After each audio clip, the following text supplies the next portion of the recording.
So we're just here in the parade. We're going to drive with this car around the whole city where so many fans are going to come and cheering for us. We have a lot of merchandise we're throwing out. So it's just really cool to be here, and the fans are super wild, going crazy after all the merchandise. It's just such a nice hour we're going to go into now.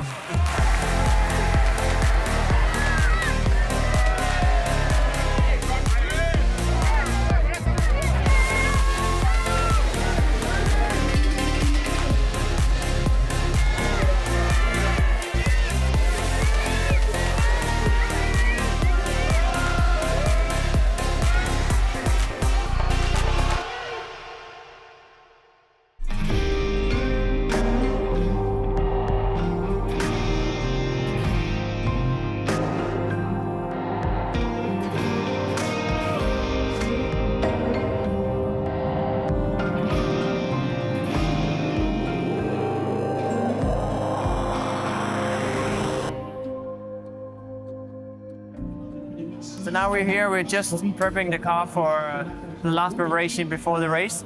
The stuff we have done with the simulator is just so easy to adapt for the real life because the brake feel, the gears, the lights are pretty much identical to what we've just done here in qualifying. So it's just really cool that we can take everything from the simulator and implement it straight into the car like we are here. Now we are here in Le Mans instead of in the simulator.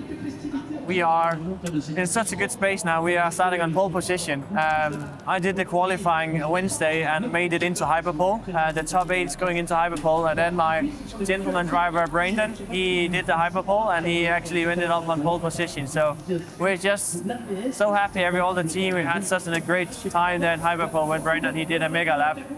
In the GT class, you need 3 different driver categories. So you need a bronze, silver, and a gold. So we have a bronze driver, that's Brandon, and he is the amateur in the car. He's a gentleman.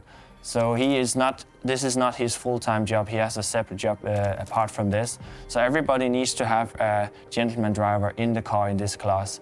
So I'm the gold driver in the car. That's when you actually move from being a semi-professional, that is the silver driver, to actually become fully professional and I'm doing this only as my job. And that's when you move from silver to gold. So you also need a silver driver in the car, that is Ollie. So he also have a little side business apart from this, but he have also been racing his full life. So we are the 2 professionals in the car. So it's the gentleman driver who is doing hyperpole. So it's just such an incredible experience for these guys to actually get out there and get the glory. Go out with the car in the fastest condition, new tires, low fuel. It's just one of the best feelings around on the racetrack when the car is as fast as possible. So, and Brandon, he just did an incredible job. Because Freddie knows me so well, I know what I'm probably doing wrong because he's telling me, you're probably doing this, try it like this, and he's right almost every time. So he just has a really good sense of how to help me out. Before every race, we spend a couple weeks on the sim. Freddie sends a reference lap. He narrates the lap, so he talks about each individual turn, and then I'm able to compare my lap time, each sector time, and every turn in circuit tools to his lap. I'm also able to watch that video and really understand what I'm doing wrong. And the goal is to get within 1% of what he does on the sim, which is pretty close to what I'm able to do on the track. And it makes a huge difference to being prepared for the race. So here we are in the garage. This is the steering wheel we're using in the simulator, the Asetek steering wheel. You can see this is the real steering wheel in the car. You can see it looks very similar. It's super good feel. Same, you can see the grip is almost identical. So it's just really awesome to have a steering wheel that is almost identical to the real car. So you can see in the center console, we also have a rear view camera. There's also a radar inside it. So we get warnings when hypercars and LMP2 cars are coming. So we can see it on the dash, but we can also see with the radar system. So it's flashing in different colors versus how close they are and if they're coming close, or if it's a GT car, it's going to have another color. So we can use this, especially during the night. It's such a helpful tool to make sure we get as clean as through all the traffic from behind. We can close the door if it's a GT car. So it's just a really awesome tool to help us to be as fast as possible in traffic. So here we can see like what we can see in the data here. This is a view of the track. So this is the speed trap, this is the gears, this is the throttle, this is the brake, this is the steering wheel. So then you can go in details later, zoom in and see what's actually changed. So when we go into details, you can see here, this is the Porsche curve. You can see this lap here, it was a little bit more on power to gain a little bit of lap time there. So this is what we go in, see the data, compare with the video, where we can all improve, where we can make sure that Brandon is getting up to speed. And then we have our team boss. He will be sitting here watching the race control. He will get a page where he can see all the messages from race control.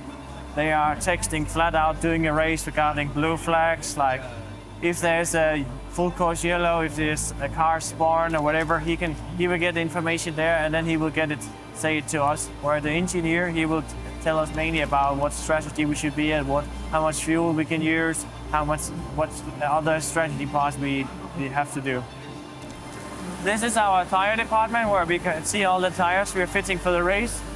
Here we have a carbon department as well. We're going to prepare all the carbon parts to make sure if we need extra parts, a new front bumper, rear bumper, whatever, that they're actually ready, so we can just put a new one straight away in a pit stop and then get it out. And another bumper. Hopefully we're not going to need all the bumpers, but we just need them in case. We can go upstairs as well. This is here we are changing. So in here, this is here where the mechanics are changing as well. We have our own small room in the end here. We have some bikes here. We have been doing a lot of mileage on the rest days, so we're just always keeping fit. Here is all our underwear. You can see it's lined up to get ready in the car. We have our suits over there. So we have all the shoes, we have everything here. So this is just here where we're changing and getting ready for the car. Okay. I have to go to the Danish camp. I have to go there. Okay, no worries. Okay, thank you. See you. Bye bye. Nå, vi skal på scooteren. Det er golfbokken er et andet sted. Goddag. Jo, tak. Det starter godt ud i hvert fald. Det var din fortjeneste igen. Ja, det er jo derfor, det er fedt, at vi kom med i Hyperpole i hvert fald. Det er også det, jeg rigtig gerne vil, vores amatørkører. Så det er mega fedt. Ja, det er rigtigt. Nu kommer vi, og ligesom har chance for at vinde også, så det er pisse fedt. Har du en vand, jeg kan få? Ja. Og nu skal det nemlig her på scenen i gang til tursdag, der kan se Frederik Schandorff. Det er det, man ser på en video fra banen. Jeg var rigtig først, det var jo blandt andet gerne.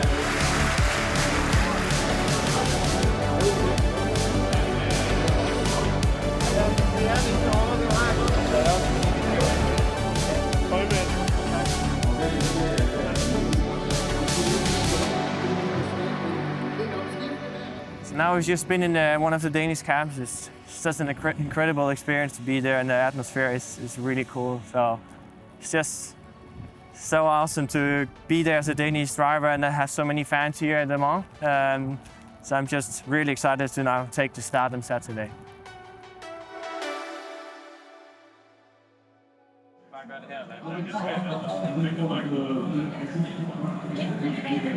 So we're just about to start the race. We're just having the last debrief with all the engineers. So I'm gonna take the start in less than 20 minutes now. So I'm just super excited. I've just been having a really good sleep now. Hopefully it's being prepared for the race.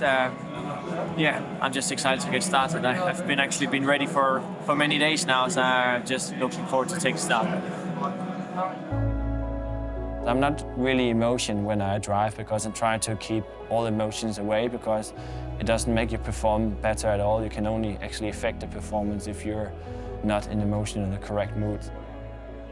That's why I'm happy that this is not my first Le Mans anymore, that I think that all this emotion that was connected to the first time you're there, because it's just something you have been looking forward to your whole life, and you've seen your idols when you're young doing it, and now you're actually there yourself. I think that was a big emotion and roller coaster the first time, and then now it's a little bit moving towards just being my job, and I have to perform there, so I don't think that much about it now because it just is like another track.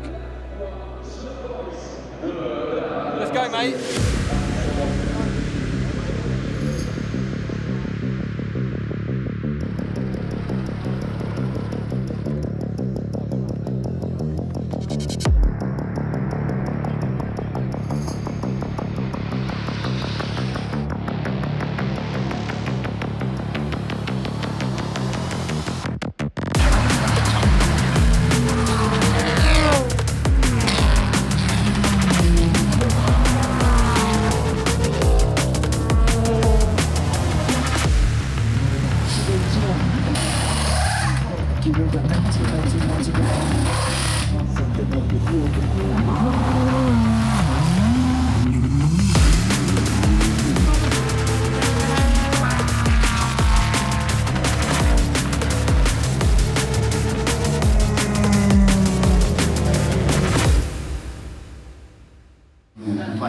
Watch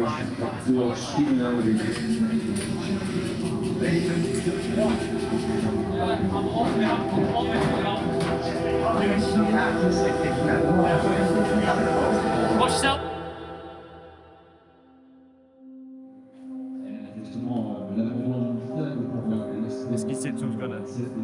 So now it's 10 o'clock in the morning. Unfortunately, we are 4 laps down due to an incident yesterday where Brandon misjusted braking zone a little bit, and that cost us. We had a radiator failure, so we had to change that, and that means we're 4 laps down. It's such a shame because the car is so good and the team has done such an incredible job.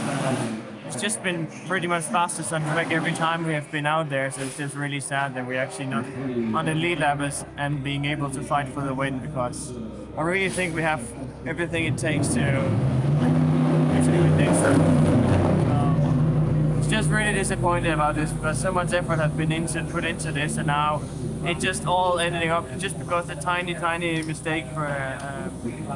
But that's just how racing is, so I'm glad nothing happened to him and the car is still running, so let's see where we finish.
So we just finished the race here. I crossed the finish line. I'm a little bit disappointed right now because we really had a good speed. We had such an awesome race from the beginning on, where we started from pole position, and I was able to keep the lead for my first 2 stints. So we were in a really good place. But then unfortunately during the night, Brandon did a little mistake, so he just braked too late on the slicks in the damn circuit. Such a small mistake, probably he broke 8 to 10 meters too late, and that was just enough to actually ending up in the barrier, and then the radiator got broken. So we had to replace the front bumper and the radiator to get back out, and that cost us almost 5 laps. So yeah, I'm really disappointed because we had such a good speed here and everyone was doing really good. Brandon did amazing, Rolly was super fast as well. And the team also did a mega job with the pit stop and everything. So yeah. Right now I'm just, not satisfied because when you have the speed to win, it's just not nice to be 5 laps down, because I passed the leader multiple times in the race and I also pulled away from the winning car. So I know we had the ingredients to win, but we are not being 5 laps down. But that's how racing is. Obviously, we have done a lot of sim before this event, and that also shows with Brandon actually did the hyperpole lap. It was just really good to see that he was so quick to speed after all our sim sessions. So it definitely helped.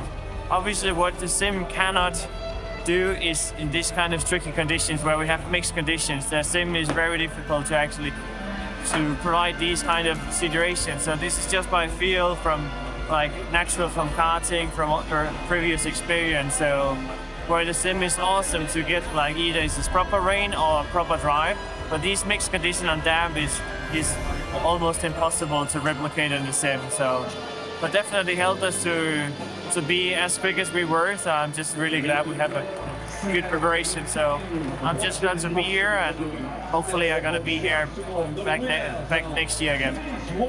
So see you guys. Thank you very much for watching. I hope you're gonna stay tuned in the future.